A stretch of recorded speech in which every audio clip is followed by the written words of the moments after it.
Hi babies, welcome to Monday's episode. Now, first and foremost, I want to take this time to apologize that I did take last week off and it was unexpected. I was just feeling a little bit emotionally drained and just didn't want to show up fake for you guys, so I decided to take the whole week to care and love myself. So now I do feel a little bit more recharged. However, I do think I kind of stressed myself out so much so that I actually gave myself a cold. So we are filming on Sunday. Yes, I just woke up from a nap and that is totally fine. I am here, I am present, and I am back to give you your sex tips of the week or your education session. Now, if you are new here, welcome. Hi, I'm Miranda, Pleasurebhabiee. And if you haven't done so already, please take the time to subscribe to my channel and give this video a thumbs up, because this week's topic is about faking orgasm. Yes, penis or vulva, whoever you are, whatever you identify as, you are more than welcome to tune in to why people might fake the orgasm or why you might be faking your orgasm and how we can kind of bridge that gap of communication to talk it out. So let's get started with what an orgasm is. So rather than giving you guys my definition of an orgasm where it's kind of like all over the place and you've heard it a million times in my other videos, I decided I am gonna pull one up off the web to read to you. What is an orgasm? An orgasm is a series of rhythmic contractions of muscles in the vagina, uterus, and pelvic floor in women, or vulva owners. Let's change that. In the penis, it's a series of contractions in the prostate gland, pelvic floor, and anus, caused by the continuous stimulation of one or more pleasure centers. Endorphins are released into the bloodstream, causing a sensation of euphoria and relaxation. The male orgasm has a reproductive function. Male ejaculation contains sperm, which we all know, that have a very essential role in creating offspring. The female orgasm, or the vulva orgasm, we will call it, has no known reproductive function. So let that sink in. Now in this video, like I said, it is both for vulva owners and for penis owners, because both sides do experience faking orgasms, and they might be faking it for a multitude of different reasons. Now, faking an orgasm, nobody ever seems to want to talk about it. Nobody wants to admit that they have done it before. They feel shame and guilt. And in this episode, we are not going to allow that. We're not going to have shame around faking an orgasm. We are going to sit here and we are going to talk about why you might be doing it or why somebody might be faking theirs. And it's unfortunate because likely it is a conditioned response by society, where we see in pornographic films or in movies, or maybe you see it in a magazine, of this heightened, very, very dramatic facial expression. They painted a picture of a false orgasm. So we feel like we need to give you all the lights, all the cameras, all the action, and that needs to happen, or your sex wasn't successful. Now, one of the questions that I have been asked in my DMs quite frequently lately is, do I have a dysfunction? Because I am finding it very, very challenging to actually hit an orgasm. But difficulty reaching an orgasm isn't actually a dysfunction, because you are able to achieve one. This is actually quite common. It's just not really talked about. But a lot of the time we do orgasm block ourselves because we are so focused on the end goal that chance of orgasm just keeps being kind of pushed away and suppressed down with the expectations that we hold for ourselves. When we're worried about it, sometimes it's easier just to project what we think should be happening instead of actually tuning into our bodies. Because truth is, you don't have to orgasm every single time you have sex. A lot of the time, as a vulva owner, we do it straight out of pleasure. Some people can get the orgasm every single time and others struggle, and that is totally fine. But sexual health has way more to do about you and how well you know your body, not about the orgasm. Now, to make it a little bit easier for you guys to understand why people might be faking the orgasms, I have broken it down into 3 different categories. So we got social, psychological, and physical. So first we're gonna start off with social. So a lot of the time roles are kind of delegated all around the world to a penis owner and to a vulva owner. Now for the social standard for the vulva owner is to always put the penis owner's pleasure first, even if that means the cost of the vulva owner's pleasure. And for males or the penis owner, their social standard is a little bit different. The pressure behind them is the pressure to perform, the pressure to ejaculate, make sure that the vulva gets the seed so that they can reproduce. Now for them, this makes it a little bit harder for them to actually tap into their bodies and understand their sexuality. Now another thing that fits into social is past sexual trauma. Now I know when we hear the word sexual trauma, we always tend to think the physical, like the assaults or the harassments or anything in that kind of physical category. But in fact, there is a huge social aspect to sexual trauma. For example, people that are raised in communities where they are stigmatized and shamed for having sex or their sexual identity or even their sexual experiences. Being surrounded by that social negativity around sex and sexual trauma makes it difficult to actually receive positive information and be positive about sex in general. Thinking that there's something wrong with you is a really great way to tune out of your body and push that orgasm away and just that sense of self. Now the next category is going to be psychological. Now psychological is going to be really hard to compact into this tiny little category so that I don't completely bore you guys, but it pretty much stems from underlying health issues, mental health issues, or just simply life's stresses. Not everybody lives the luxury life of being able to come every single time they have penetrative sex or just any type of sex in general. For the majority of us, it actually doesn't happen a lot of the time. Mental health issues can have a huge impact on your orgasms. Just a few that I'm gonna list here are depression, anxiety, PTSD, body dysmorphia, and sometimes you might even feel like you owe it to your partner to show them that you did a good job, gold fucking star, you made me come. So you feel like you need to put on that face and fake that orgasm. And it's simply to make their ego feel better. But really, after you do that, how do you feel? Because that's when faking the orgasm comes in with the expectations and the standards that you hold yourself to. And then comes the classic saying, oh, we're fine, we will just fake it until we make it. Now, unfortunately, another one that does fall into this category is the only way that they can get out of a situation is to fake their orgasm. Now, sadly, this does happen a lot in assaults, sexual assaults, rapes, or anything of that nature. You tend to just give them that sense of orgasm or pleasure so that you hope that the assault stops.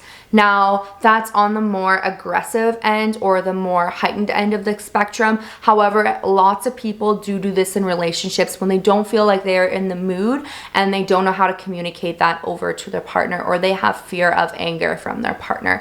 They tend to just have the sex and then fake their orgasm just so it ends a little bit earlier and faster. And finally, the last category is going to be physical. So whether you're experiencing sadness, maybe you're tired, maybe you have an irritation or an infection. Hell, some of us are even allergic to contraception. Maybe it's a condom, or maybe it's a dental dam, or maybe it is lubrication like spermicidal lube, or maybe we can't take birth control, and that would be more of a physical issue. Maybe it's painful for you to have sex. Maybe you have pelvic inflammatory disease or even vaginismus. Those are just a few of the physical things that can happen that might make you want to fake an orgasm. Now, before we dive into potential negative effects that this might have on your relationship with faking an orgasm, first I kind of want to go back and reiterate something. So a lot of the time we get caught up in what in fact the orgasm actually means. So we get confused with the orgasm signals assigned to your partner saying that you have been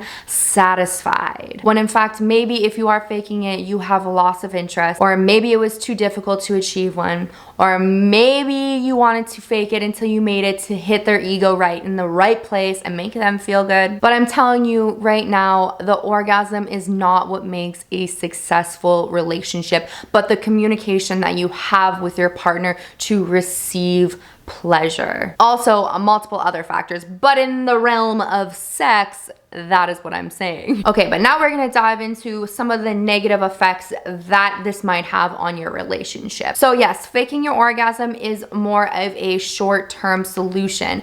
Now, yes, it's fine. We all slip up. Sometimes we can't communicate it over and we let ourselves kind of down and we just fake it.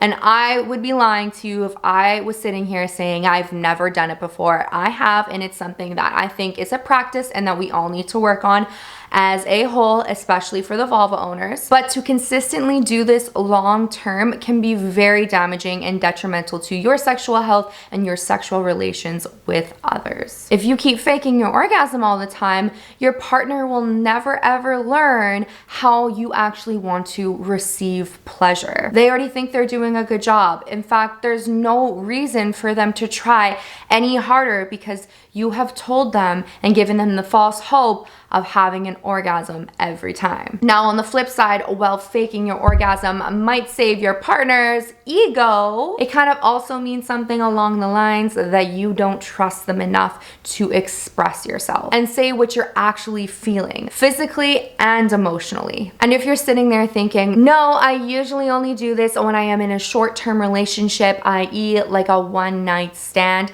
this can also be damaging too. You're essentially painting a false picture of what that person should expect for the next person's orgasm and what they did to get you there. Not only is it unrewarding to you, but now it's unrewarding to the next person too, because let's just say, I mean, girl, the amount of one night stands that I've had where I've been like, yeah, that was some really brutal sex, and I don't know who told them that they were amazing, but that was not good. And we need to be better as a group, whole penis and females, into finding that line of communication. Now, if you're in the routine currently right now of faking your orgasm with your partner, it can be hell trying to get out of it. You may have spent so much time acting out what you feel pleasure should look like that you forgot what pleasure actually looks like to you individually, what it feels like in your body. And hey, admitting it can feel really, really awkward, but you have just listened to me admit it. So maybe it's time that you sit there, and if you do know, and this does resonate with you, maybe say, hi, I am Miranda and I have faked my orgasm before, or I am been faking my orgasm for years, months, days, whatever it might be, and I am ready to receive pleasure for real this time. And I, Miranda, Pleasurebhabiee, am going to tell you how you can start adding this into your routine and actually working closer towards hitting your orgasm. So my biggest recommendation for this list of how to create pleasure in your little dharma of a space is all going to be referred to in a solo matter, because I always encourage you to explore your body by yourself first before you go into it with a partner. I personally do find that is much easier, especially when we are relearning how to ride that bike. So first and foremost important, make sure you are safe and you are comfortable. So make sure your blinds are closed. If you need to have your door locked, some white noise playing, or maybe a sensual song, do so. Maybe have a glass of water beside your bed, some lubrication, a mirror so you can look at your penis or your yoni and really set that mood and make you feel at ease. Next up is just breathe and relax.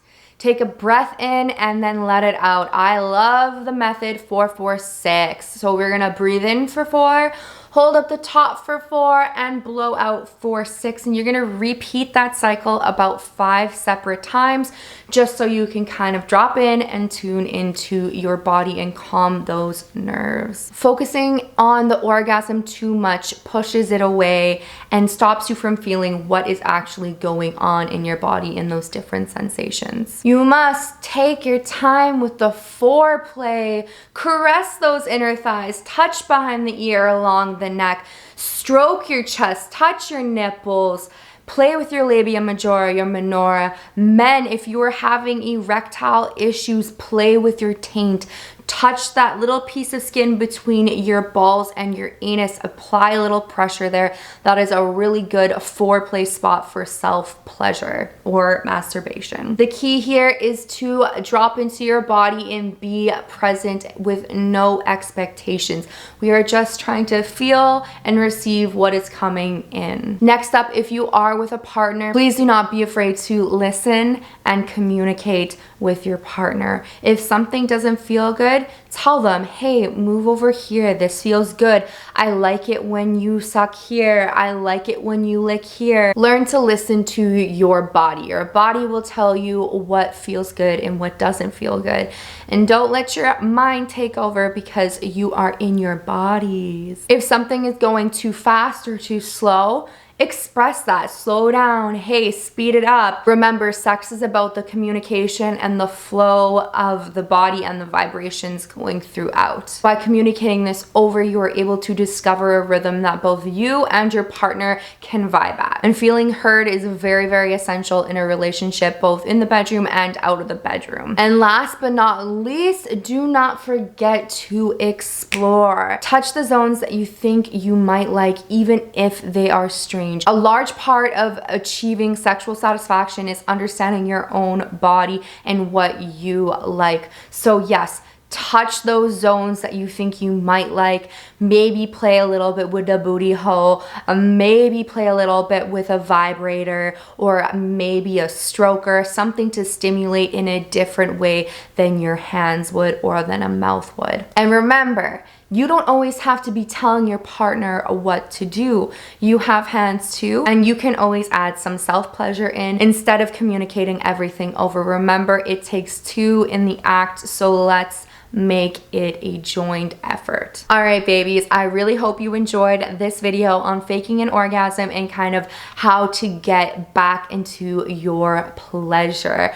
Honestly, I know this is gonna be a long one, but I honestly hope it made up for last week. If you have any questions, please drop them down in the comments below. I will be looking at the comments until they start getting negative. Yeah, so if you haven't done so already, please give this video a thumbs up and do not forget to subscribe to my channel. And yes, I am actively using my Instagram. My link is down below in my little bio, I guess we can call it. Now, I just want to say I love you all, and I hope you guys all love and enjoy your holidays and spend the time wisely with the people that you love the most. I know I will be thankful and grateful for all of your company. So, happy holidays, babies, and I will see you next Monday.